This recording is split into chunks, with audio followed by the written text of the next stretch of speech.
You're listening to Tipsy Book Reads. I'm Rebecca. And I'm Jess. And we're tipsy. Too many books on my TBR. Too many books on my TBR. Yeah. This podcast is like a book club for the antisocial. We make a drink inspired by the book we read and talk crap about life and fictional characters. We really hope you listen and drink along. Side effects of listening to this podcast may include reading vivaciously, extreme bouts of laughter, tipsiness from craft cocktails, talking shit about life and fictional characters. Listen at your own risk. We are drinking The Vogue Queen. Oh, stunning. The Vogue Queen. Oh, it smells good. Yeah, it's pretty yummy. So Becca came up with the great idea of it has to be something red and black because of Maeve's blood and how Aelin caught it for a second running black. And so we did the rose elderflower Empress gin and elderflower tonic water and a little bit of grenadine for color, and then stirred that and then put creme de cassis. Is that how you say that? Sure, I like it. In it, so it looked like a darker red black, and then the red color. So I could get down with this. Yeah. Cheers. See, I need more drinks like this in restaurants because I feel like every time I go, there's like 3 options. And then I just panic order a G&T. Yeah, exactly. Or an old fashioned. Exactly. Which like solid options. Solid but options. Also sometimes they're not. No, because then you go fancy and it's like super citrusy or super sweet. Or just like $20 for a drink I could have made at home. Yeah, so true. But anyways. But this is really good. Yay. The Vogue Queen. Okay. Good idea. Thank you so very much. We are starting Kingdom of Ash. And we put the book over there. The book's over there. Kingdom of Ash. She's a big one. Chapters 1 through 60 this week. We posted it last week. Are you proud of me for remembering to post it? Okay, so good. And yeah, what a wild ride. Should we just hop right in? Yeah, let's do it. Dive in. Let's dive right in. Who wants to go first? Okay, so where do we start off? What the heck the happened? prince and the princess. They have the 2 like pre-epilogues, whatever. Oh yeah, prologue. Pre-epilogue. It's a prologue. Words are hard. Prologue. And it's like Rowan's like a story of a prince, blah blah blah, but it's Rowan looking for Aelin, and then Aelin's. So obviously she is having a horrible time. Yeah. She is tormented. It's so scary. Yeah, really quick. So traumatizing. Triggered warnings. What is the words? Hold on, let's be serious. Big time. Mega trigger warning. Oh my god. Trigger warnings. If I'm so sorry. It's not a joke. But torture, gruesome implications of SA, and a lot of gory situations. So if any of those things you're not able to do, it's no big deal. We will see you next time. So, anyways, I'm never allowed to do the trigger warnings ever again. But yeah, it's horrible. Mm-hmm. Karen is literally, I think at one point he was referred to as a sadist, and that's exactly it. Like, and he basically just brings her to her breaking point, almost death, and then they heal her and do it all over again. Yeah. And that's currently her existence. Yeah. Ugh, it's awful. All her scars, her promise scars, her mating bond scar. And oh my god, gone. Fenris.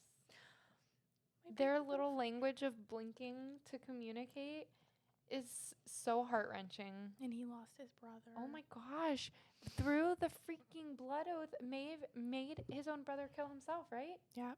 Yeah, Fenris thought that his brother was going to kill him, Fenris, and he didn't. It turned the sword towards, and that was even worse. Because Maeve knew that would have been worse for Fenris. Yeah, because Fenris was only in the blood oath because of his brother. Oh my god, it's so bad. Trauma. It's so bad. Absolute. So Maeve is trash, absolute trash, horrible. Her blood is running black. scary. And then we eventually realize within these chapters that she is Vogue. Yeah, she is Vogue. She's the Vogue queen. Yeah. It's fucking wild. Which I think we found that out at the end of last book. You're right. But Aelin finds it out in this. And Aelin and also the rest of the cadre find out. And how freaking shocking must that be to them? Because they've been either bloodsworn or in love with, or whatever the case may be, all of the mixed up, confused feelings about Maeve that they already have now that they're not bloodsworn to her anymore. But then to find out that she was actually manipulating with their minds all along. Yeah. And the whole, like, her blood tasted normal thing. Yes. Because, like, how far into everyone's mind she was that she fully convinced everyone of something literally her blood tasting normal. And everyone in the, like, she's evil. She is horrific. Yeah. Awful. But the scene where, just because we're talking about Aelin and Maeve and everything, the scene where the cadre save her is one of the most well-written scenes, number one. And it's so good. It's so good. From start to ending. Yeah. Like, it, from her running towards Lorcan, and Lorcan's like, to me. Oh my gosh. And And Gabriel, it's Lorcan of all people too, because it's like his, like, I just have so many mixed emotions about Lorcan. And then in that moment, it's just like, oh my gosh, it's heart-wrenching. So good. And then the take it off. Oh my God. I cry every time. And I was listening to the audio, and I think the audio makes it worse. Yeah. I think it does. because she's so like, good. you can hear the sobbing in her voice, and just like how, oh my gosh, how absolutely urgent she felt in that moment about it. I think you called me when I was listening to that at one point, and I was just like, hello. And then I didn't even bring it up. I just was like, okay. And then hung up the phone and continued to listen to it and sob. Yeah, it's absolutely heart-wrenching. And then freaking Fenris basically almost dying. Yeah. And how her first command, like the only, she's like, she didn't even want him to take the blood oath as like the way that Maeve would want it. It was literally to save his life. Yeah. And I don't know, their relationship has just like the whole trauma of them, what they went through, and then how they come out of it together is just so incredible. And they're so very protective over each other. Oh my gosh. And how he just like stays in wolf form, like basically protecting her. But yeah, her first command was to live. And you know what? Kudos to Rowan the Fey Bastard. Because he started to feel a certain way and immediately checked himself. Yeah. And I was like, growth. Yeah. That's amazing. Absolutely. Because, I mean, he can't even imagine. No, not at all. Like that. But I feel like if it was Chaol, he would have been like, hands off my girl. Woe is me. Oh, you my didn't girl do doesn't enough. want to talk to me. You didn't. She just wants to cuddle with this wolf. Oh my god. But awesome. Good job, Becca. Did you do it? No, it's right. You can undo. Right? Maybe it did a new one. Praise. Oh, okay. Okay. It's like it's gone. It's gone. All my notes are gone. Oh my gosh. But yeah, so that was amazing. And then Aelin showing up for the battle and just in time. Beautiful Chaol and all of them have a reunion. Yes. Irene. Oh and my gosh. Aelin, It's so sweet. She knew who. She knew immediately. She's like, oh, congratulations. Irene Towers. And Chaol's like, it's not Towers anymore. And then, wait, no. What's Chaol's last name? Westfall. Okay. Yeah. Yep. Anywho, I don't give a fuck about him. But anyways, and she's pregnant. Yep. Dang. I don't like that. I don't love it. I don't love it because it's literally the worst time. Yeah. And everyone else at least had a conversation about it. Yeah. Like Aelin and Rowan very briefly yeah. said something, but at least they chatted. A brief moment. And I don't know, they talk about it being so stressful because all their lives are intertwined. There's so much. So now, and she's like, oh no, Chaol's going to be stressed because my life is tied to his life and he's fighting in this war. And now there's another life growing inside me. So if he dies, we all die. And it's Yay! like, oh. What? Literally, it's insane. Yeah, which I mean, like, It's crazy. I don't, Not the yeah, time. Yeah, I don't know. Could have like kept on your tonic a little longer. A little girlfriend. longer, and like waited till after the war when the risks are already so high for you. Maybe it could be just some things, you know, And if she she like, chilling out. she's a healer, and for the most part, they're not like frontline. So that would be one thing. But the fact that her life is At the tied moment, to she's his not life, frontline. right? At the moment, she's not frontline. Right.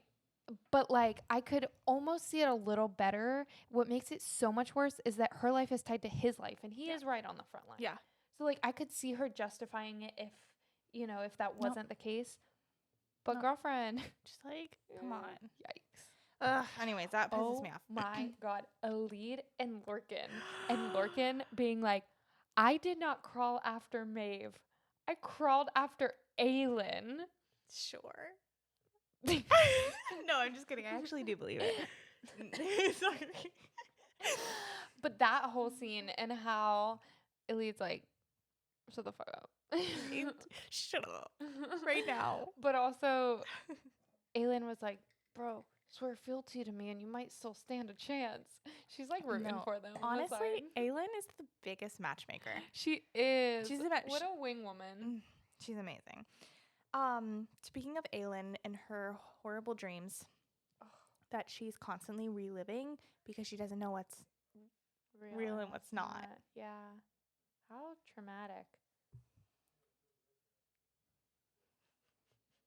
Gaming too loud. Absolutely. Sorry because I'm not going to cut that out. Tyler's in the next room and he's gaming and he just was laughing. So I don't think it would catch it, but probably not. But don't laugh too loud. Oh my gosh. Sorry, go ahead. No, I'm changing the subject. Yeah, me too. Okay.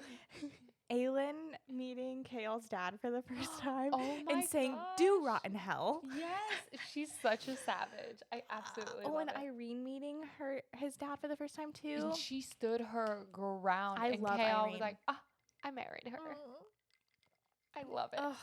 I love it because it's one of those things. She's so stinking sweet, and it's probably she would be the least person you would expect, but also she doesn't take shit either, you know? Yeah. So it's like she's a badass, but you think she's like soft-spoken, like all this, but then She's if witty. you wrong her, Mm-hmm. don't cross that line because she's witty. coming for you. Yeah.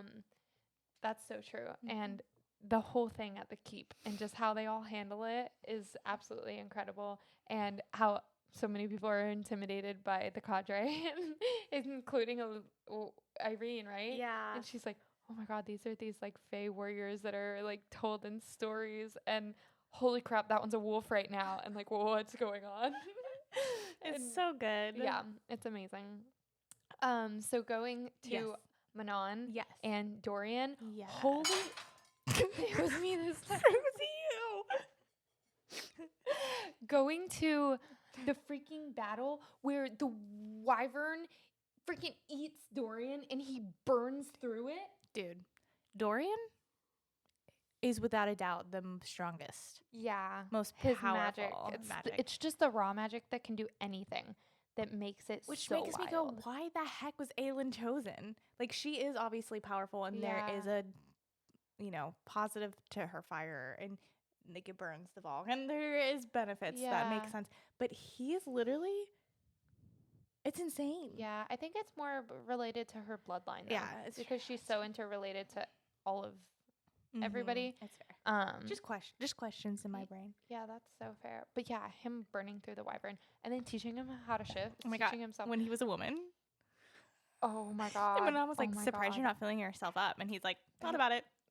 He sure did. That whole thing, I was just like, it's kind of cringe, but it's also kind of cringe. Effing hilarious. It is. And it kind of makes you remember, oh yeah, these are like 19 and 20-year-olds. These are like kids.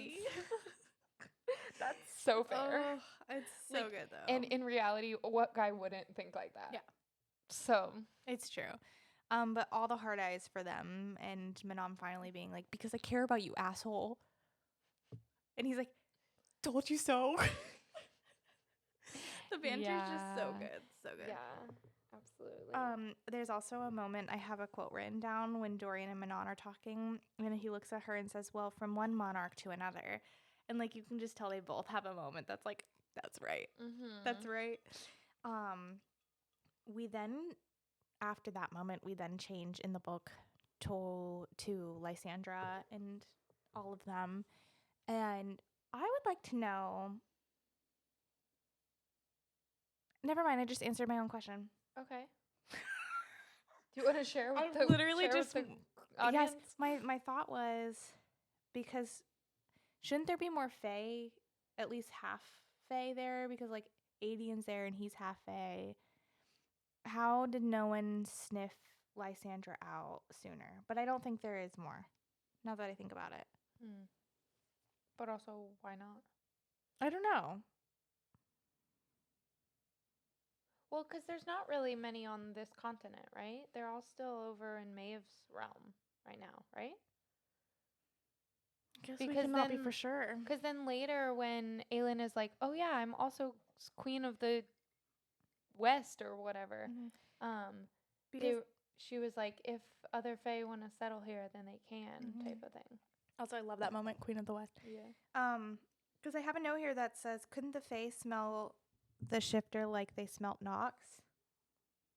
And I'm not sure what that. What did they smell on I Nox? don't know. No, I bet that was two separate lines. That was two separate lines because directly after there, Nox shows up. Okay. And he's like, "Hi, Aelin. You're not Aelin." Yeah. That was right. so That good. was two separate lines. That I'm was sorry. so good. Sorry, let's add spaces. I love that. And she's trying to like scope out if he's safe or like scope out whether she should have AD and kill him. I was like, Nox! Hey, boo! So once again, all of the little allies that Aelin has collected. Oh, I love that. And he's like, no, I promise. Like, she has my loyalty. Yeah. Period. She saved me, first of all. Yeah. The freaking Darrow stripping Adian of his title. I hate that man. Cannot stand him. I can't stand him, number one. And number two, like, who even believes him at this point? Yeah. Like says, and how the commander is actually like, haha, that's really funny. Yeah. That's hilarious. That's so funny. Tell me what to do, Adian. Yeah. But also, fuck Adian. Okay, so I thought about it deeply. Okay. I thought about it deeply. And I think I would forgive him more if his entire issue wasn't that it was him being deceptive, but that he had a part in the plan when it came to having kids. Because them just deciding that for him is actually shitty. Yeah, it is. Like, that's actually horrible and awful. But that's not where any of his issues lie. Yeah, hot take, he's worse. Adian is worse than Kael. Oh. Yeah, he literally threw Lysandra out naked in the snow. In the snow and said, you're worthless. Yeah, I actually hate him. And he straight up verbally abused her. And she specifically said, I've been abused by many men in my life, and I've never felt as degraded as I did at that point. Because she loved him. Yeah. But also because it was fucking awful. Yeah, he's disgusting. Absolutely verbally abusive. And then she's doing the right thing. Yeah. She's doing what Aelin asked her queen asked her to do. And he's being a child.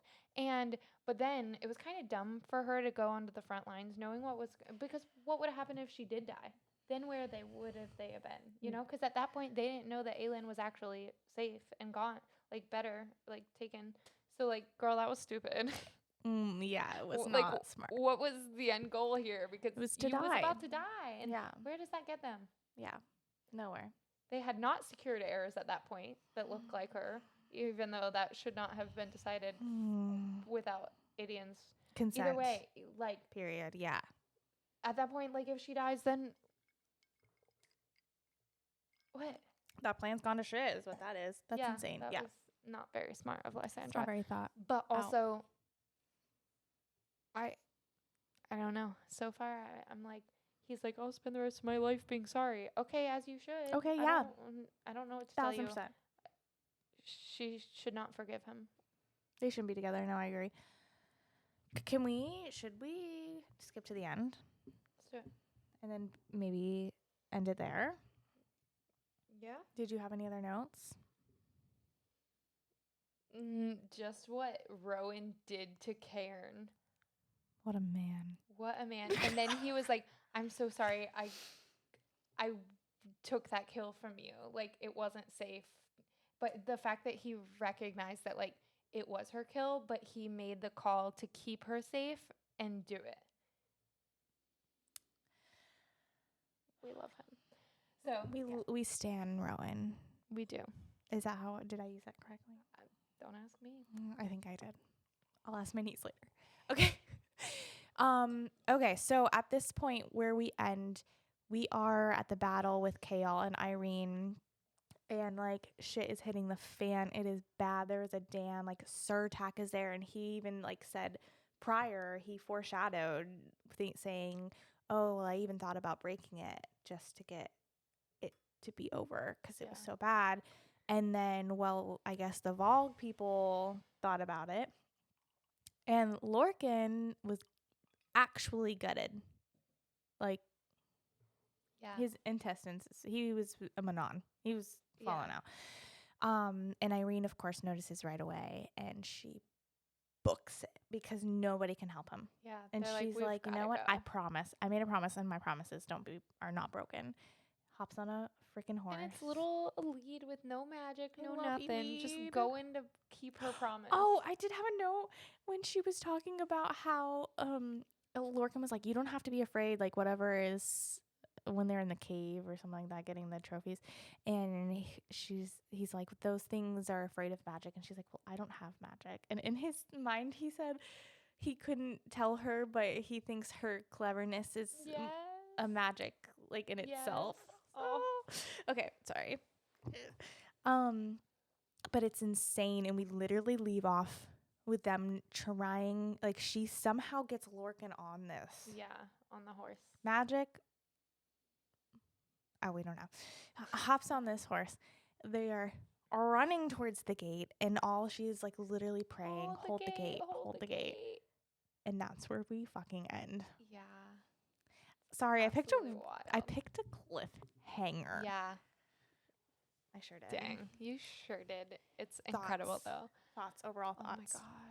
Oh my gosh. I love it so much. Oh, and also Manon is queen of the witches. All the witches. Oh, she oh my gosh. And united all the witches and killed the other ones, and she said there's so much going on in this book. Yeah. But it's amazing. The crown like lit up, and she's like, and then the grandma was like, no, you keep the crown. And then Dorian was like, I wish that was my grandma. That was like my favorite part. Yeah. I love just anything Dorian. Yes. But oh my God. What's her face communes with Dorian from the dead? Yeah. Kaltain. That whole part, because then he has to go get the key and blah, blah, blah. But, that was crazy too. My overall thoughts is it is so beautifully done, taking things that were sprinkled in from the very beginning all the way until now. Absolutely. When Sarah J. Maas was 16 years old.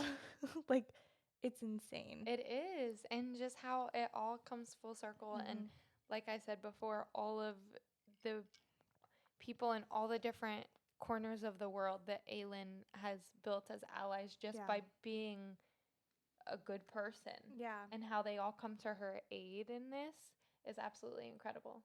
I think that's why I love this so much, is how like little acts of kindness is what inevitably gets us to where we're at right now in this book. Yeah.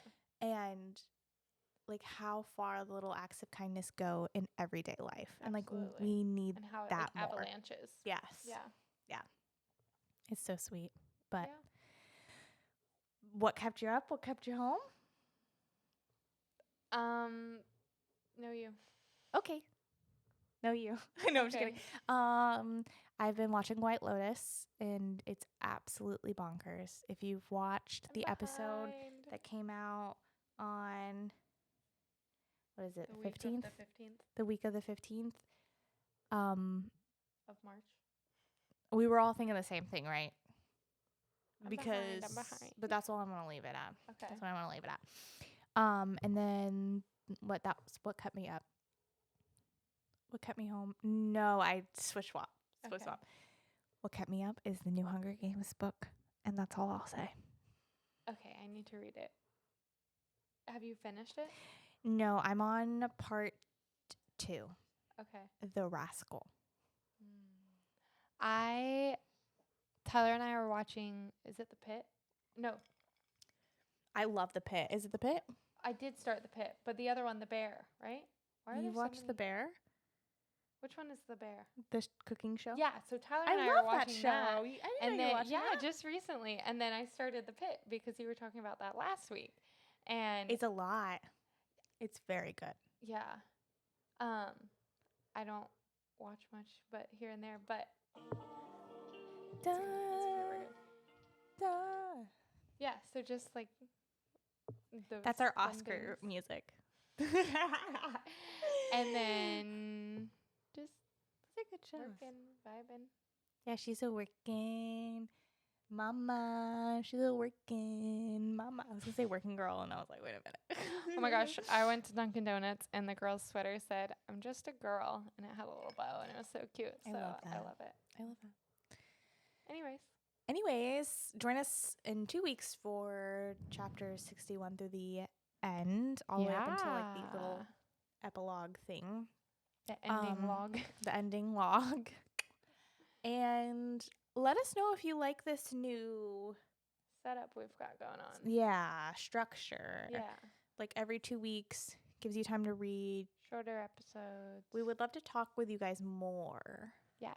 So that would be cool. But yeah, shorter episodes. So let us know. If you hate it, we'll go back. We don't care. Yeah. We'll do whatever you want. Just let us know.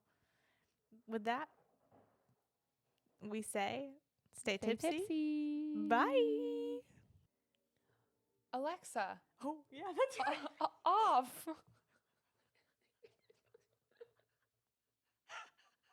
I was like, wait a minute, something's off here. It was kind of a vibe, actually. Yeah. The way that I just touched. Oh, man. Okie dokie.